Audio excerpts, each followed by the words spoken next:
On the West Coast, two more suspicious packages. In California today, law enforcement source tells Fox News a package addressed to the Democratic Senator Kamala Harris found in Sacramento and intercepted there.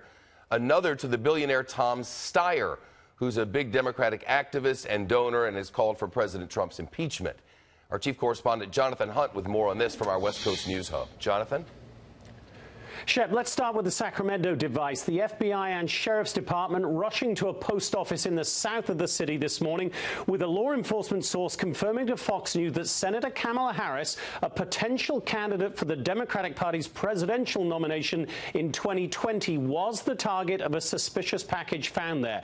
We're told it was similar to the others that have been discovered this week, and that a trained postal employee first identified the package and reported it. And now we've been seeing the all-too-familiar scene of workers evacuated from the building as FBI, ATF, and Postal Service technicians deal with the device.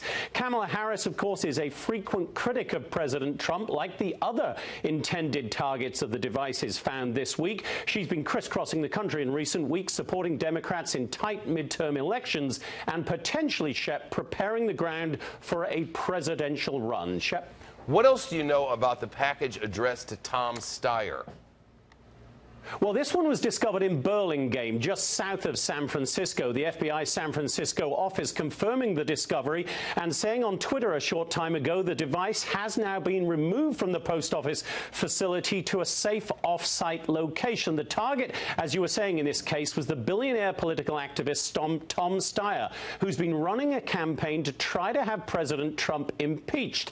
In a statement a short time ago, Steyer's office confirmed he was the target, and Steyer himself said in part, quote, "We're thankful that everyone we work with at Next Gen America and need to impeach is safe.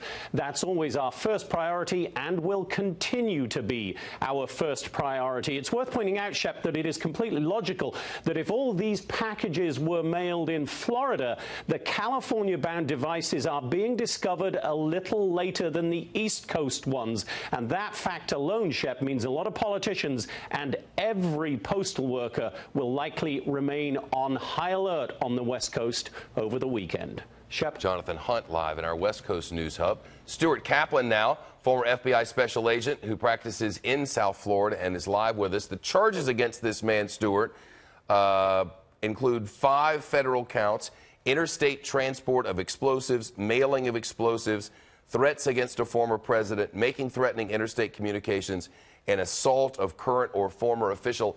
Adds up to 56 years, but that could be just the beginning of it. That is correct, Shepard. And so you have to understand, right now the FBI has him back at the headquarters located in Miami, the Miami division.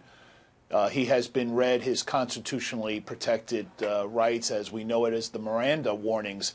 If he so chooses to waive his right to remain silent, and he is interrogated and he is to provide additional information that may implicate himself or others, there could be additional charges that would be added on. Tomorrow, when he's brought before the magistrate, he will be brought on a complaint.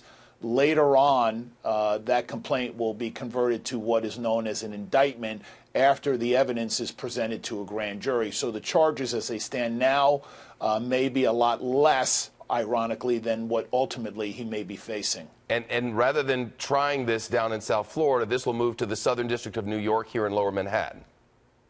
That is correct, because the Southern District has origin of jurisdiction with respect to the original package. And what you're seeing is law enforcement working very seamlessly together. There's not going to be any jurisdictional fight when it comes to these type of cases. Generally speaking, the national security cases, the terrorism cases are handled up in the Southern District of New York. We've just gotten word from the Department of Justice. Their spokesperson just said that during that news conference, they misspoke, and actually the maximum that he faces is 48 years. But that's at the moment, and really it's going to depend on where this investigation goes. Do you have a sense for how many people are on this? It seems like they put the whole country on it. Yeah, let me just say, you know, we're talking about the Joint Terrorism Task Force, which is made up of local, state, and federal partners.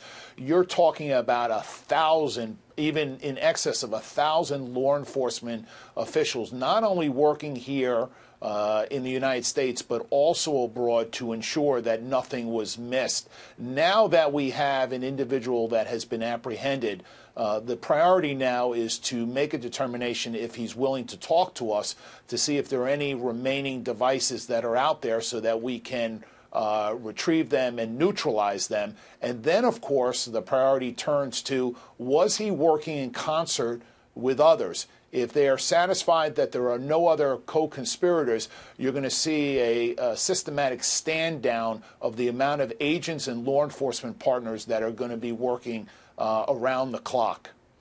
Thank you for all of that. Appreciate it.